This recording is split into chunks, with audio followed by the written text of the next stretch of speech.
Thank you, everybody, for coming to the Aaron Torres Podcast YouTube page. If you could do me one quick favor, see that little black subscribe button on the bottom of your screen? Go ahead, hit that little black subscribe button. Really does help this channel grow, my audience grow, and I appreciate it more than you know.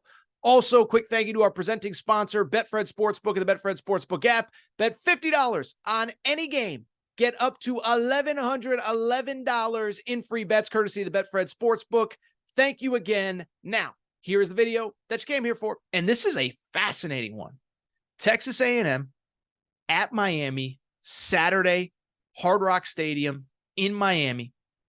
Texas A&M is a 4.5-point favorite.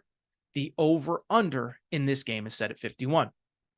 I'll tell you what, two teams that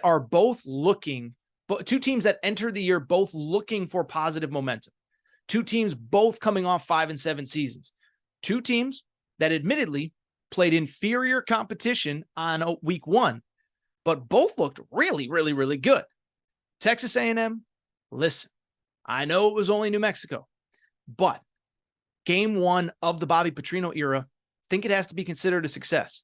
He said all offseason, he said, our goal, I don't have an offense. My offense is get the ball in my playmakers' hands and let them make plays. Well, that is exactly what he did last week against New Mexico. Evan Stewart, the 5-star. Was he going to stay? Was he going to go? Was he happy? Was he unhappy? 8 catches, 115 yards, 2 touchdowns for Evan Stewart. Noah Thomas, 6 catches in that game. Anaya Smith coming back from injury. Moose Muhammad, 3 catches apiece. So Texas A&M, they did their part. But I think the most telling stat for Texas A&M, 52 points in that game for the Aggies as they take care of business against New Mexico.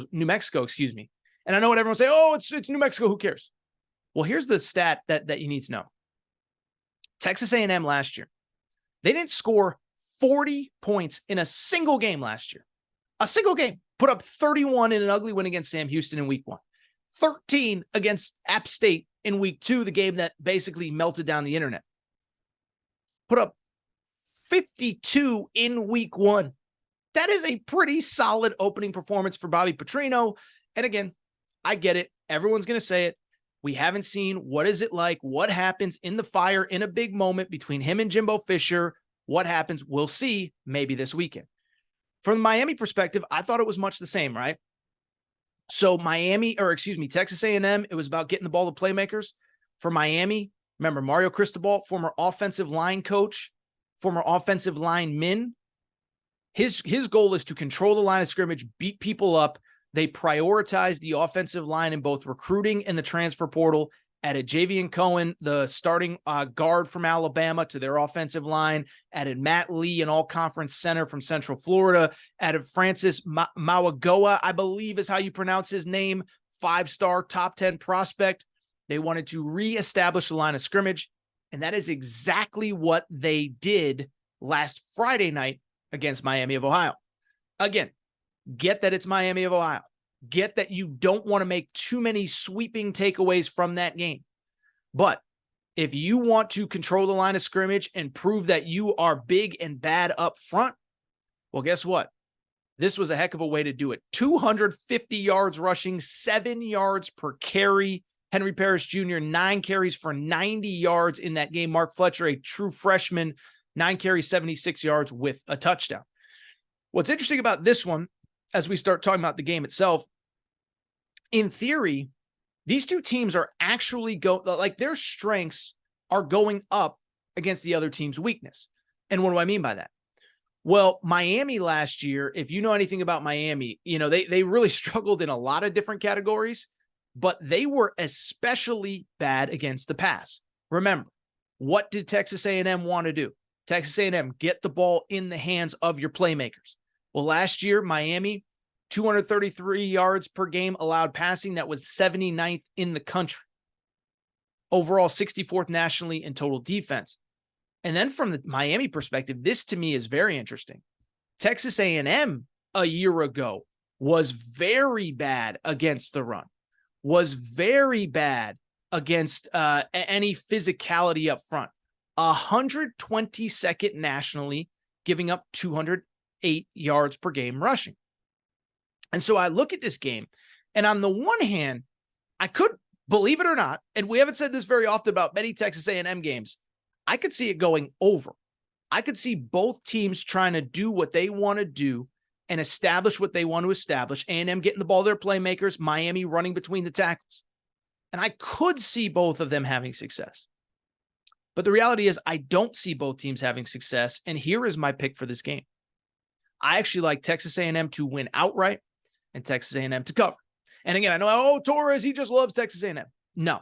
But what I do think is a few things here when it comes to this game. One, I mentioned the revamped offensive line for Miami going against a defensive front for Texas A&M that was not good last year. I also think some context matters here. One, Texas A&M had a ton of injuries up front.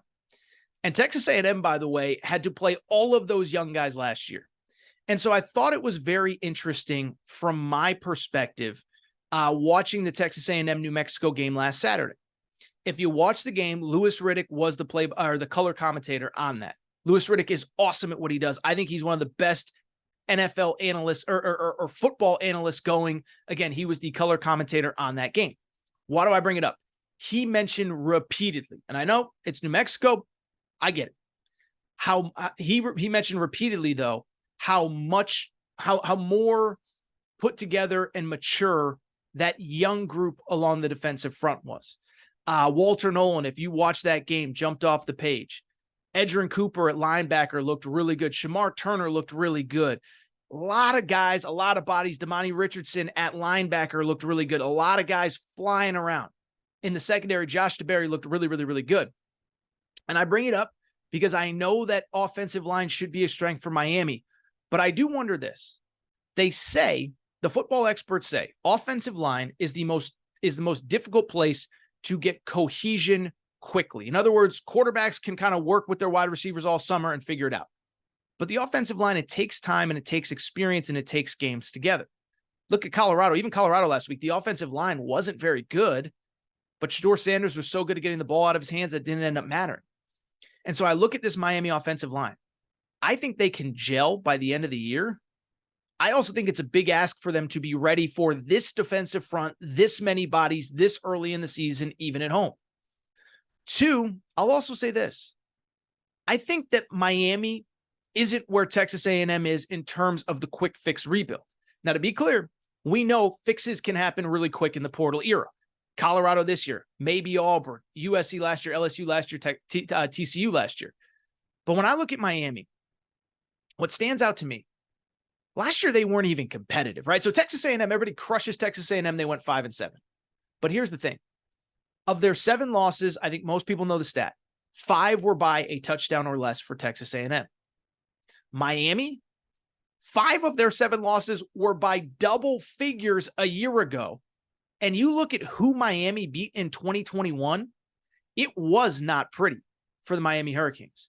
This is who Miami ended up beating last year on their way to 5-7. Bethune-Cookman, Southern Miss, Virginia Tech, admittedly that was on the road, Virginia, and at Georgia Tech. And then they lost 7 games, 5 of them by double figures. And so I don't know that they're that close yet. I worry about the O-line holding up. And finally, I don't generally love taking big underdogs on the road, or big favorites on the road, excuse me. But I look at this game and I ask, is it really going to be that difficult of a road environment? Did you see this? Miami is giving out buy one, get one free tickets for this game. In other words, you buy a ticket to this game, you get a free ticket to another game later in the year. And as a guy who grew up on the late 90s, early 2000s Miami Hurricanes, it boggles my mind that they cannot fill that stadium. And I know Miami's a fair weather town and all that good stuff. I think the knocking down the Orange Bowl, the move to Hard Rock Stadium, I have driven through there. It's in the middle of nowhere. It's not easy to get to.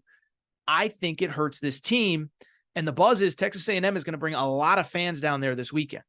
And so I could go on and on, but I do like Texas A&M to win. I do like them to cover. I think probably in the range of what I said for Texas, Alabama, 31-20, something like that as a final score. I'll stay away from the over under, and I will strictly take Texas A&M outright.